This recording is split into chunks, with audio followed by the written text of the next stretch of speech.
구독, 알림 설정까지 부탁드립니다. 오늘도 우리 사는 이야기 찾아주셔서 감사합니다. 사연자분이 보내주신 이야기 시작해볼게요. 안녕하세요. 얼마 전 저희 집에 기가 막힌 일이 생겨 여러분들의 생각은 어떤지 궁금해 이렇게 글을 쓰게 되었습니다. 다름 아닌 저희 장인어른께서 바람을 피우시다가 제게 들킨 일이 있었는데요. 정말 처음 알게 되었을 때 제게는 적잖이 충격이었습니다.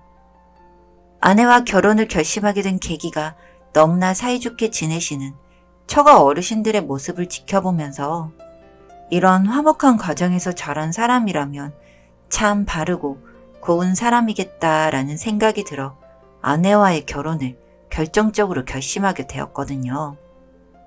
그만큼 두 분이서 서로를 위해주는 모습이 너무나 보기 좋았습니다. 그런데 다른 문제도 아니고 외도라뇨. 처음 장인어른의 외도를 알게 된 것은 토요일 부서 사람들과 등산이 있었던 날이었습니다. 워낙 팀워크와 단합을 중시하는 부서장님의 취향에 따라 어쩔 수 없이 가끔 부서 사람들 모두 등산을 하는 날이 있었는데요. 그날도 새벽 대바람부터 산에 오르고 점심때쯤 등산로에 있는 한 식당에서 점심을 먹게 되었습니다. 땀도 흘렸겠다. 막걸리도 들어가니 개운한 기분을 느끼고 있었는데 식당 구석자리에서 익숙한 모습을 보게 되었습니다.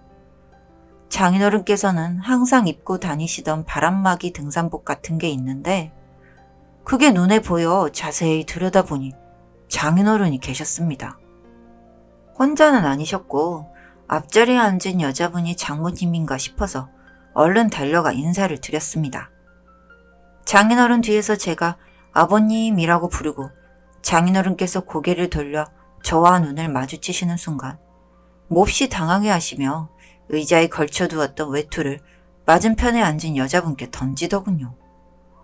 너무 놀라시는 장인어른을 보며 저는 의아해하다가 다가가서 인사를 드렸습니다. 맞은편에 앉아 계시는 여자분은 얼굴에 외투를 뒤집어 쓰고 계셔서 얼굴은 안 보였지만 전 당연히 장모님일 거라 생각하고 마찬가지로 인사를 드리는 순간 짜증난 얼굴로 외투를 걷어낸 여자분은 저희 장모님이 아니셨습니다. 저는 놀라서 말문이 막혀 어버버버 하고 있는데 이따 설명을 하겠다며 황급히 여자분을 데리고 가게 밖으로 나가셨습니다. 전 다시 자리로 돌아와 설마 하는 마음으로 그날의 회식이 끝나길 기다렸습니다. 설마 하는 이심을 하면서 집으로 돌아와 저녁 시간이 되니 아버님께 전화가 왔습니다. 방금 본 거는 그냥 잊으라면서 지금 빌딩을 하나 매입할까 고민 중인데 부동산 쪽으로 밝은 사람이 있다 그래서 잠깐 만난 거니 오해하지는 말라고 하셨습니다. 아니 그 말을 들으면서 어떤 멍청한 놈이 그 말을 믿을 수 있을까요? 건물을 보신다는 분이 왜 산에서 만났는지, 왜 당황해 하셨는지 누가 봐도 외도였습니다. 그러고는 저의 고민은 깊어졌습니다. 이 사실을 아내에게 말해야 하나 말아야 하나. 외도가 사실이라면 제가 숨기면 안 되는 상황이고 혹시 만약에 장인어른 말이 맞다면 전 장인어른을 의심이나 하는 사위가 될 테고 정말 며칠을 고민했습니다. 결국은 아내에게 제가 본 사실을 말했습니다. 아무래도 숨길 문제도 아니고 외도를 모른 척하면서 아내를 속일 수도 없는 노릇이었습니다. 아내 역시 단번에 제 말을 믿지 않았습니다.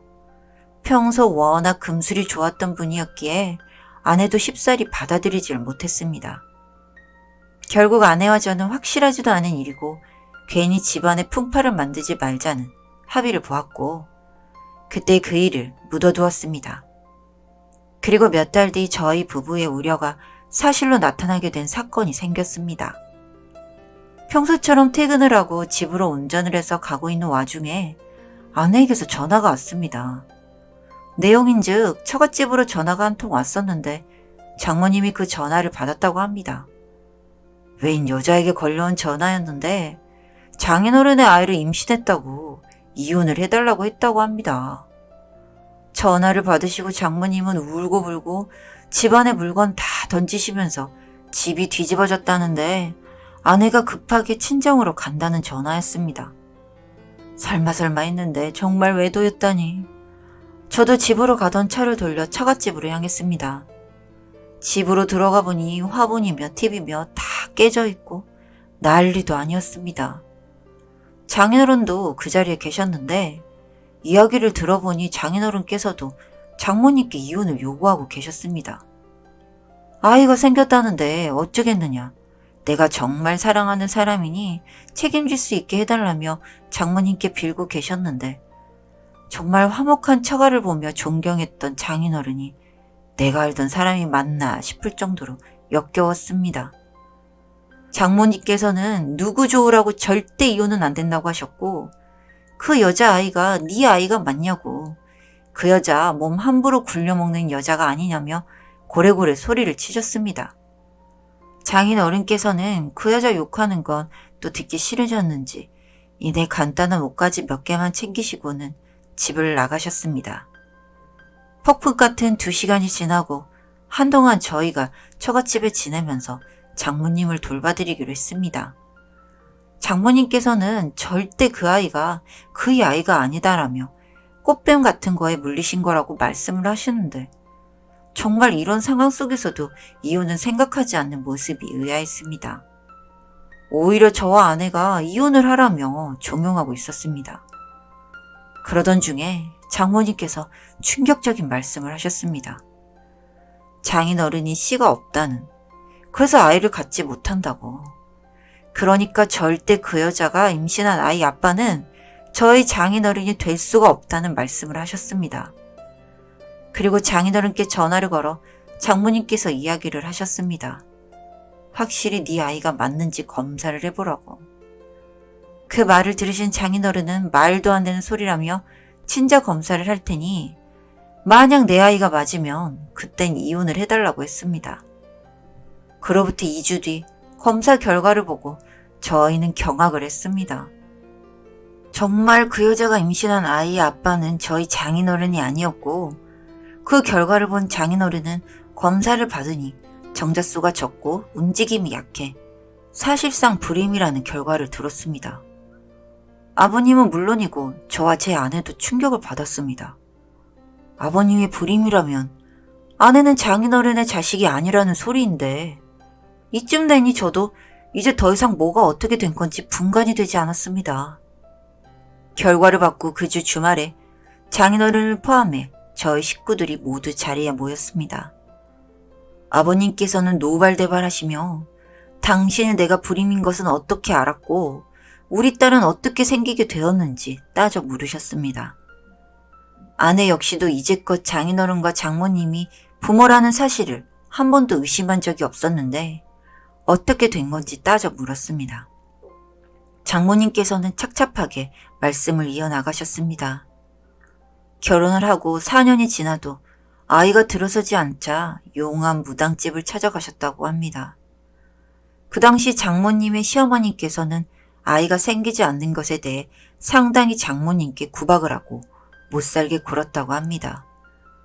그래서 지푸라기라도 잡는 심정으로 무당집을 찾아갔더니 아버님께서 불임이라며 둘 사이에 아이가 생기는 건 어렵다고 말을 했다고 합니다.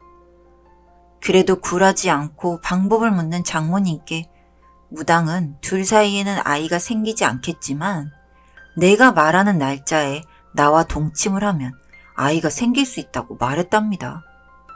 미친 소리라고 처음에는 무시했던 장모님께서는 점집에서 돌아와 곰곰이 생각해보니 본인만 입을 다물고 비밀을 지키면 모두가 행복할 수 있는 방법이라 생각해 그 무당과 동침을 했고 신기하기도 한 번에 지금의 아내를 갖게 되었다고 했습니다. 담담하게 말씀을 이어나가시던 장모님을 보며 저희 모두는 할 말을 잃었습니다.